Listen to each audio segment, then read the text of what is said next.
Hi, I'm Bobby Thompson, the casual cyclist. With me is LeLan from Dirty Kanza, and I have to start off real quick by saying that I need to apologize. I have just finished my 4th Dirty Kanza. I have not shaved yet. Because of that, what I want to apologize for is I'm usually the handsome one on the show, but because there's a little stubble, today I'm going to have to default that to Matt. Matt, you get the handsome one of the show. LeLan, sometime coming up.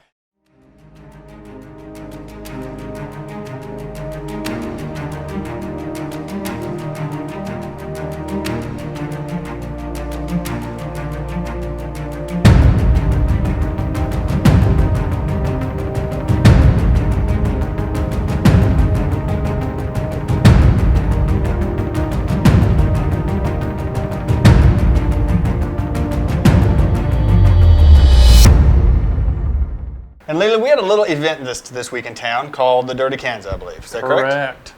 We had probably, 2,000 riders? What was the official count as far as registration? It was just, registration was about 2,100. Of the 2,100, we had over 1,900 take the start line. 1,900. Excuse me, yeah. That's incredible. That's the record, right, so far? Absolutely. That's the most ever registered, and that's the most I've ever towed the line. Okay.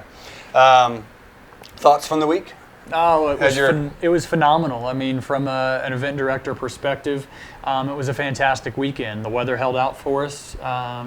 Even Mother Nature even threw in a short 30-minute downpour at about 3 a.m., but it didn't create the epic conditions that we had last year. There were no reroutes warranted, and it was a fantastic time had by all. No, actually, we came around the corner. I hadn't been out since we had a little downpour, I don't know, 2, 3 o'clock in the morning. Maybe an hour and a half, and I obviously hadn't ridden any part of the course since that downpour. So we rolled out of town, and immediately to the right, I mean immediately there was a bottleneck. And as a local rider, I'm thinking, this is where it gets fast. Why is there a bottleneck here? And you're riding through 2-3 inches of water, but it's on a hard packed surface. So you just gear down low and ride through that water there. Now later on, there was a little bit of mud, but not much at all. Nothing compared to last year. So it was a great event. We had a lot of fun this week. For me, this week kind of stretched out truly over a course of a bunch of days. We had a guest in town, Paul Arrington from Newcastle, England, was in town with us, and he stayed, I think, 4 days with us, and that kind of brought on a new feeling to the race for me. I was more into not just overanalyzing everything about the race, but actually enjoying all aspects of the event. Yeah. So. This year was the 2nd year, Bobby, for the All Things Gravel Expo. We had our sponsors in town, and on Friday, all during registration from 10 a.m. to 9 p.m., we had an expo going on the 10 block of West 8th Avenue, there in front of Dirty Kanza headquarters. And I was very pleased to see how that's grown in the 2nd year. Participation from our sponsors had increased. The weather was beautiful. It wasn't raining on us like last year, so I think, folks, there was a constant, steady stream of people interacting all day. And it's just a great opportunity, of course, for our sponsors to showcase what it is they do and the products they have, but for the gravel cyclists and even the community at large to interact with these folks and to meet the people behind these products and that lead up these companies, learn about their products and learn about potentially some items that could make their gravel riding experience a little bit easier and a little bit more enjoyable. I think one thing to remember in a race like the Dirty Kanza, where you have so many riders in it, is there's a large portion of those riders who this is their biggest event they've ever done. And this is the biggest event, the first 100-miler that they've done, or the first 50-miler that they've done. And introducing those people into these products and these companies is fantastic. A lot of times it's the first time they've ever even heard of some of these companies that come to town. Even though for a lot of us, we hear about them all the time, we were online, reading about reviews and things, this is the first chance to get to meet. And everything is right there, so it's more real for them. So the Expo is wonderful, absolutely. Yeah, so I would definitely encourage everyone in the future to make the Friday, the whole day if you can, a part of your Dirty Kanza experience and really enjoy that. Also on Friday, we have the 2 riders meetings. And this year we had 2, one at 1 o'clock and at 5 p.m. And producer Matt was there to record that for those that couldn't make it to the historic Granada Theater. to see those in person. And we really had a treat this year. And we had a guest on stage with us that was just so exciting. Tom Ritchie, who is not only a landowner down in the Flint Hills, he owns a vast majority of property down there, a whole lot of it anyways. But Tom is a passionate supporter of Dirty Kanza and the gravel cycling scene, and a former marathon endurance runner himself. So this is a man that really gets it. And as a steward of the land, he was really excited to come talk to us. And we'd love to share a little bit about what Tom had to say. Of all the tallgrass prairies over the last centuries, 3% currently exists that is still intact, and much of that is here in the Flint Hills. So it is a national treasure to us. Part of the reason it exists, when the sodbusters came west, they were busting out, making farm fields. When they got here, it was too rocky, as many of you can attest to if you've ever ridden out here. So essentially, they just went on by. And so it ended up being, grasslands, essentially virgin grasslands. Much of this grass, there's a number of them, but many of the roots go down 6 to 8 feet. We maintain it much as it was through the last, through thousands of years. It used to be that the Indians would burn the grass and the buffalo would come through and graze it. Today, we burn it, and then instead of the buffalo, we use cattle. And the burning helps keep invasive species away. Also, the flint in the Flint Hills. That is what you guys will curse tomorrow. It's chert. It's microcrystalline quartz. I happen to be a geologist too, so I'll probably bore you. So these chert nodules, or flint nodules, form in the limestone, and when they break loose, when they crack, it's called a concordal fracture. They create really sharp edges. In fact, they're great for making rock knives, arrowheads, other things that the people who've lived here for thousands of years have used. Now, essentially, it's good for tearing up your tires, and mine. And it will. I'm sure most of you won't get any flats tomorrow, but it's going to be one of those days. Tom knocked it out of the park.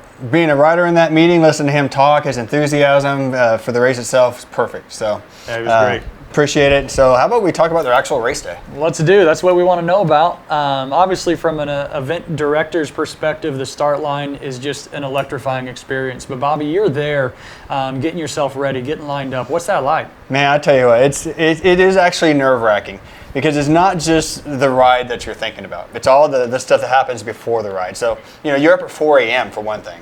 Your body's not used to being up at 4 a.m. So you got to get everything around. You got to get the kids around, the family around, get the bikes downtown, not just my bikes, but other people's bikes. You're lined up in front of the Granada Theater. Everybody, there's just anticipation in the air. Let's face it, we've all ridden bikes before. Everybody's looking for that last minute, run to the restroom, So you got to have your path picked out and get ready to go. But the thing is, once you get that 10-minute countdown or the 5-minute countdown, you have, I don't know, what was it, 1,200, 1,100, 200, DK 200 riders? 1,200 riders. Right. Everybody starts getting antsy and starts getting kind of compacted in there. And there's just, you just feel like you want to hold your position. You're ready to go. Just blow the horn. Get me out of here. Get me out on gravel. So. Yeah, and the Prairie Police Department does a great job of getting everyone safe and out of town. And then they turn you loose onto that first right-hand corner, and away you go onto gravel. Or you had a little extra surprise this year, is that right? Yeah, even being a local, I had a surprise. Normally you roll out of town, you go across the river bridge right there, you hit the first right-hand turn, and you're on hard, packed, fast gravel. And normally you're on that for about 10 miles before things start breaking up. It's watch the guy's wheel in front of you, see where he's shifting, be careful. But this year, we had a little rainstorm the night before, just a 1 or 2 hour downpour. I heard it was about an inch, maybe inch and a half. And immediately we had a bottleneck right there across the bridge on gravel. We had 2 or 3 inches of water pedaling through. It was still hard pack underneath right there, so it wasn't mud at that point. So you just had to gear down low and watch the guy in front of you and pedal through it. I will say that it was a little nerve-wracking right there. So. Yeah. You're hoping there's not worse to come, because typically that's a spot where that's not all that bad. But there was a little bit of mud later on, correct? Yeah, so talking about the first leg of the race, yeah, a little bit further on up the road, just 2 or 3 miles up the road, there is a low section that runs right near the river, and that had gotten a little bit muddy. And there was a bottleneck there. It was a little bit unexpected. You don't expect mud right off the bat. There were a few derailleurs that got broke on that section, you know. I think you've told me before that mud will, always be a part of our race here. We have 200 miles of gravel, so there's always And for those that aren't sure, I mean, gravel means dirt. Dirt, gravel is synonymous. There's going to be minimum maintenance roads, that are out there and that are dirt. And it's always going to be an obstacle in all gravel races that participants are going to have to learn to deal with and overcome. And dealing with and overcoming may mean walking your bike, if that's the best course through to protect your equipment. In fact, the person I was riding with asked me, should we walk our bikes here? And I guess I rolled the dice a little bit. I certainly had some good friends that did lose their derailleurs or their tires at that point in time, and it ended up being the best thing for me, selfishly, because they had actually a great day helping us at the checkpoints and being our on-the-go bike mechanics at the 3 checkpoints. So I had the best bike servicing, no offense to my family, I love you very, very much, but Rick Becker and Scott O'Mara knocked it out of the park that day with getting the chains ready to go at each location. So that's awesome. Glad that worked out for some of us. Well, moving on from that, it was pretty smooth sailing, so to speak. At least the roads were dry, correct? I mean, as smooth as the Flint Hills of Kansas can be. And it was that first leg went very smooth. It was great gravel going down there. We had the one river crossing, which is always fun, but it's known. So yeah. So moving on to leg 2 then, after you've checked in at Madison High School and leg 1 in the books, and you're heading out for leg 2, and I think in leg 2 you're really heading out into the remote Flint Hills, right? I mean, you're getting further south from Emporia, you're getting further from civilization, so to speak. And so what kind of views or attractions are you seeing out there on leg 2? Leg 2 is when you start to see the bigger hills, and with the hills come beautiful views. I mean, you can see miles and miles out there. And right now the Flint Hills is perfect. Green grass, blue sky, a little bit of clouds, and the contrast in those colors was amazing. So the gravel is what it is out there. I mean, I would almost call it rocks out there. You get the 2 to 3 inchers out there, you need to pick your line carefully, and you make a decision when you jump lines. Look behind you, watch the guy in front of you as you're going downhill, and take the jump carefully as you're crossing the line if you feel like you need to. Yeah, and after you've survived the hills and you're rolling into Eureka, which this is the only the second time Eureka has served as a checkpoint town, the only other time being the very first Dirty Kanza, and I don't even think they knew they were a checkpoint town. And from my perspective, I had the pleasure of being down in Eureka and watching that checkpoint unfold and get set up, and I thought they did a phenomenal job, and it looked like everything was going really well down there in Eureka. I thought Eureka was one of the easier checkpoints to get in and out of, to be honest with you. It was my crew was ready for me, and it flowed smoothly. So coming into town was perfect. So good. Thoroughly enjoyed it. Leg 3. This was one I was probably most excited about and possibly most worried, because simply because it was new roads. This was a section that no Dirty Kanza participant has seen before this year, and I was very pleased to hear nothing but positive reports on what Leg 3 was. So. Yeah. Positive reports on Positive Leg 3? reports. I mean, I'm not saying they weren't painful reports. LeLan didn't ride Leg 3 this weekend. It was the gravel itself was perfect. Leg 3 destroyed a lot of people's dreams that day. It was the heat of the day. It was the heat of the day. 58.8 miles. And can I say that it felt like you had a headwind the entire 60 miles of that? Leg 3 was tough. Leg 3 was beautiful. I want to go back and take my Jeep on Leg 3 so I can enjoy the views a little bit more. But it was truly phenomenal. Well, and for those that weren't aware, it was coming into the heat of the day. It was extremely rare for us to have a north wind on a hot day. I mean, Kanza means people of the south wind. Yeah. That's what we're known for here. And so it was a really rare occasion to fight the wind pretty much the last 100 miles coming back to Emporia. Yeah, I mean, you had a northwest wind, so it felt like you were constantly going against it no matter what you were doing. Yeah. So So rolling into Madison, you hopefully have one last quick pit stop, and then you're on your way, leg 4, heading home for Emporia, the shortest of the day, the easiest, right? It was great. Yeah, it was a lot of fun. Being local has some advantages, and one of them is just the mental aspect that when I finally got the route and looked at the map, I knew that from 25 to 30 miles in, I knew those roads. And so once I got through there was a couple of really tough little climbs on that 4th leg that I had forgotten about. But once I got past those, then I knew we were in for smooth rollers the rest of the way home. Because of leg 3, my time extended after dark. I didn't beat the sun this year like I had hoped, but my time extended after dark, and I'll tell you, there's nothing more beautiful than riding underneath the stars on nice, smooth rollers all the way home. So yeah. It was truly a great experience. And we're literally, not just Emporia and the surrounding area, but this route, leg 4, literally comes by home for you. And so you really, as you're coming around Thorndale and by Camp Alexander and making your way under the ESU tunnel, those roads were well known. And the finish through campus was different than it ever has been before. Yeah, what the locals call, Highland Hill right there. We came underneath, so we came from the east side of town rather than the west side of town, and we go underneath a little tunnel right by campus. You go up one last short little hiccup of a hill, and luckily I knew about it, so I geared up as fast as I could, and actually I had an okay time with it, but I was dreading that little last hill just a little bit, but it was fine. And I tell you what, I think part of the finish line is rolling through ESU campus. You just get a sense of calm as you come through the campus there. Yeah, if you finished it before, you know that on the other side is the finish line chute. So you kind of, you zip up the jersey on campus, and you kind of look behind you, make sure no one's close by, and that you're going to wreck into that last few, a little bit, and you just kind of cruise on in through the chute. And at what point, you're coming off campus, you're starting to hear the sounds, see the sights, smell the food, taste the beer even probably. What's that? Yeah, dude, you can hear the cowbells as you're coming through the tunnel. People ringing the cowbells down the line, and you start getting the jitters right then. It's about ready to go. So yeah. Well, I'll tell you, we received a lot of thanks from folks. We try to be there between the 4 of us for every finisher that comes across the line, and we do that all the way up till the official cutoff time at 3 a.m. And particularly those folks that are coming in a little bit later in the morning, they were very appreciative that we were still there.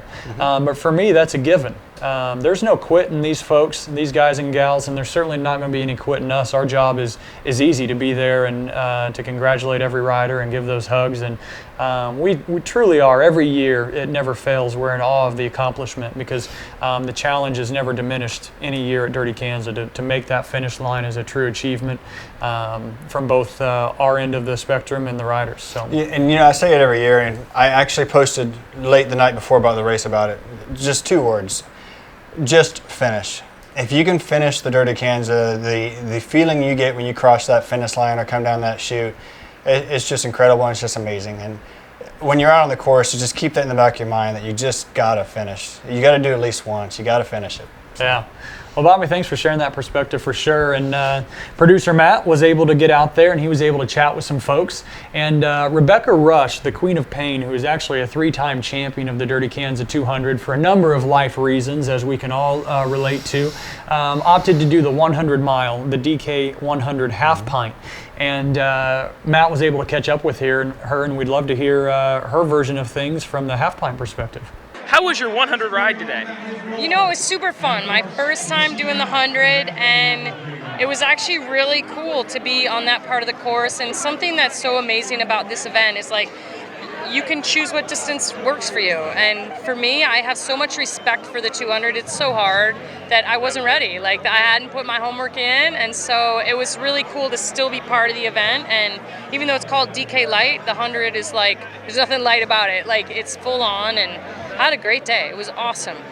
You talk about not being ready for the DK 200, but you did a pretty awesome project and fundraiser this year. Walk me through the Bike Keeley project that you've been working on. Yeah, I went and climbed and rode and pushed my bike and carried my bike up and down and rode down Mount Kilimanjaro. And the whole goal was to raise money for World Bicycle Relief and to also do a really great bike expedition. So it's above 19,000 feet and probably one of the best rides of my life. It was awesome. Very cool. What keeps you coming back to the Dirty Kanza? There's such community and such a special race. One, it's a massive challenge, and I like that they changed the course, and you know, I'm still inspired by coming here. But I mean, really, it's like these are my people. You know, this is a community of riders, and you see everyone from pros to families, and you know, it's a really special event. And it was the motivation for me to launch my own gravel event, Rebecca's Private Idaho, because you can just see gravel just like everyone can come. Mountain bikers, road bikers, cyclocross racers, and it really is a welcoming format for everybody. Rebecca is humble as ever. I mean, the woman hiked Kilimanjaro with a bike on her back and then descended down, all in an effort to raise funds for World Bicycle Relief, which puts bikes in the hands of those that need it most, which is just phenomenal. So Rebecca is one of the greatest ambassadors this sport will likely ever see, and it's just a real honor to have her in Emporia and enjoying our events. And it may be admitting that they're a little bit of a challenge, but nothing like some of the things that she's done. We also got to catch up with Amanda Nauman, who is the defending champion, and she won in 2015 and was able to successfully defend her title. It's amazing. And yeah, what a bundle of smiles this woman is. She is a young up-and-comer and relatively new to the sport of cycling, having only raced for a few years now. And we are just thrilled and excited to see how her cross career is taking off and what's in store for her later this year. And we're glad that she considers coming back to Dirty Kanza each year and is been a worthy champion. So let's hear from Amanda. Amanda, repeat. How does it feel to do this at the Dirty Kanza again? Oh, I'm stoked. Very excited. I got a flat in the first hour. Okay. And so the whole race was chasing, which was very different. Last year I was ahead in the first hour and then I kept it. So it was a little bit more stressful in the beginning of this race, and I didn't think that I was going to be able to bring it back, but it's just a lot of, you know, stay your own pace and keep the course, and it worked out in my favor. What brings you back to this event for the second year? Yes, all the people, the town, the atmosphere, it's awesome. I mean, no other event I've ever been to, the community doesn't like rally around the event as much as Dirty Kanza, so I think just the atmosphere and coming back, you feel like you're with a ton of family once you're done, so it's awesome. I love it. When you walk through your day, how did it really play out for you compared to like last year, where you really fought the mud and the water crossings all day long? We still fought a lot of mud and water crossings in the first hour. Okay. It wasn't anything compared to last year, but it still threw everybody a really big curveball, and there were still a lot of mechanicals. But that was the biggest thing for me, was dealing with that flat in the first hour and then keeping my head straight, you know, because as soon as something like that happens, you want to attack or like go super hard, and you end up blowing yourself up later in the day. So it was kind of, I knew it happened, just stay steady, go back to my pace, and eventually, you know, you're going to pass the people who are going a slower pace. Thanks, Amanda. Always great to hear from you. A real up-and-coming star, certainly in cyclocross and now gravel. So, and by now, I think most folks have heard that former professional road cyclist Ted King is the 2016 Dirty Kanza 200 men's champion, and producer Matt was able to catch up with him as well. I had a great day. You know, I mean, you look at this event, there are going to be people coming in all day. I mean, it was a brutal 2016, but you know, I'm sort of over the moon by how many people come out, the level of enthusiasm, how tough the course is. It was awesome. And this is your first time at the Dirty Kanza, right? Correct. How did you really get involved and decide you wanted to come from California here to Emporia, Kansas? So I retired from a 10-year pro road racing career at the end of 2015, and I mean, up till now, this is the kind of thing I wasn't able to do. You know, I'm racing over in Europe for the past 10 years, and it was. An event like this is so much more appealing for what I do now. You know, I'm a cycling advocate now. I mean, I work on behalf of a lot of brands, and it's something like this. There's 2,000 people showing up. Okay, yeah, you have what, 10, 20% who are super competitive and they're really duking it out, and then there's another 80% who are there to compete. An event like this is so much fun. You know, bring your family, come from around the country. It's awesome. Cool. Now on to today's race. Yes, sir. Walk me through. How did it go from the start? I tried to be smart. I mean, inevitably you're going to be on the road for a good 10, 11, 12 hours. So I sat in for probably about 80, 90 miles, and then Brian Jensen, 2014 champ, he attacked. He brought a few people with him. I countered that. Brian went with me. and you know, we duked it out for a bit. We were working together, but then I ended up dropping him around mile 95, and then I went solo for the final 105 miles. You know, you talked about your road race career. What's it been like transitioning over to gravel for this event from that? I still spend a lot of time on the road on the road bike, but then I'm spending a lot more time off road. I'm racing Leadville this year, so trying to spend a lot of time off road. Yeah, I mean it's still a matter of being on a bike. I don't do nearly as many intervals, like I don't do any intervals, which is kind of peaceful. But yeah, an event like this is really hard. So you got to work hard. Thanks, Ted. Great to hear from you. Ted has a photo even on Instagram, I think, no longer just a road racer. We may have converted him. And I believe he has even gone on to publicly state, for the record, he'll be returning in 2017 for a title defense. So we'd love to have you back. And Ted, we'd love to have you back. Ted, we'd love to have you. So fantastic race. But as much fun as it is to hear from those that finished well and finished at the top, we want to hear your stories for sure. Share your blogs, share your reports, share your videos, put them on the Gravel Guru Facebook page, put them on the Dirty Kanza page. I will give a quick plug for Road Bike Action and Dirty Kanza are currently hosting a video contest. Go to roadbikeaction.com to check that out and participate in that. Hopefully you've been documenting your experience and we'll share that story with us. Yeah, I think the rider stories themselves are what bring in the new riders every year. Absolutely. I mean, it's just beautiful to read those things. So, absolutely. Inspirational. I would like to say on behalf of you and I that we want to thank the Gravel Guru crew. They were out there all day long. Ben, absolutely. Austin, David, Kendra, and Madeline. Thank you so much for all the videos and photographs that you took out there in the wind and the heat. So thank you. I do want to give a quick shout out to myself that my race write-up will be on the Casual Cyclist Facebook page by Friday late today evening, I think, and the race write-up itself will be up a couple of days after that. You can actually see it also on the casualcyclist.bike. What you got? Well, just a final thank you to everyone involved, the participants that come out, the community that supports this event. It's fantastic. If you're getting into gravel or if you're just looking for a little bit more relaxed atmosphere, on Saturday, July 16th, we'll be hosting our Lunar Kanza, which is a nighttime ride and run under the stars of the Flint Hills under a full moon. So I encourage you to check that out. Yeah, that's what I got. Perfect. Ride bikes, ride gravel. We'll see you in a couple of weeks. Love you.